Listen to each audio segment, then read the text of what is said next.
هر چیزی که آبرویی که یافتگی، دولتی که یافتگی، مشهوری که شدگی، از پشت قرآن خوانده همون به اطاعت کردن شدگی. در حالی که رقص در اسلام حرامه. علامه قرطبی میگه، الله در قرآن میگه ولا تمشی فی الارض مرحا، در زمین با ناز و نخره راه نرو. نمی رقص که ناز و نخره است، نه؟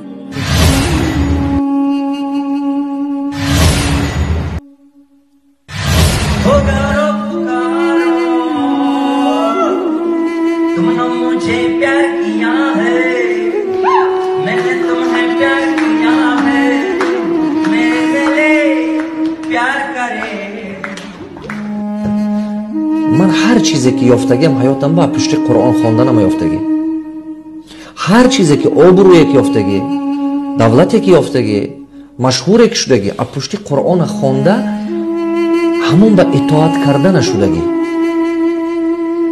قرآن این یک اینستروکسیون حیات است.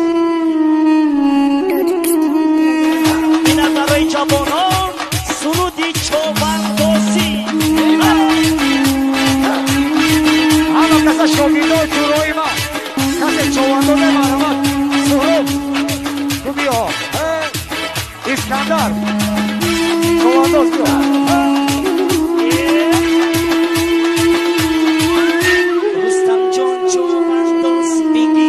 حال از مولانا چی جور کردن در ترکیه؟ رقص مولانا ها بوت برنجی چرخک زده رای. حال مولانا که هست نی رقاصه بود مولانا، رقص مولانا.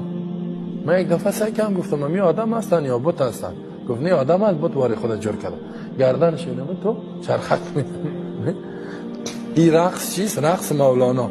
رقص حرام است در اسلام. بازی توی خواندنا و یار میمانه. مردم میگه مولانا خب بیخی از پیامبر بالا، رقص هم رقص مولانا، خب بیاین دیگه رقص کنیم. در حالی که رقص در اسلام حرامه. علامه قرطبی میگه، الله در قرآن میگه ولا تمشی فی الارض مرحا، در زمین با ناز و نخره راه نرو.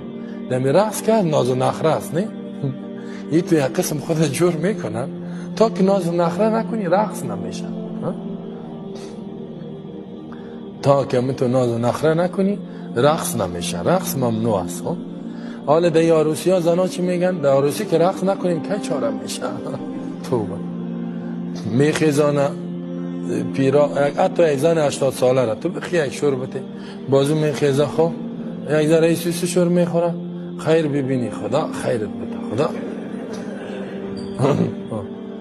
پیرا جوانا را دعا میکنن، جوانا پیرا را.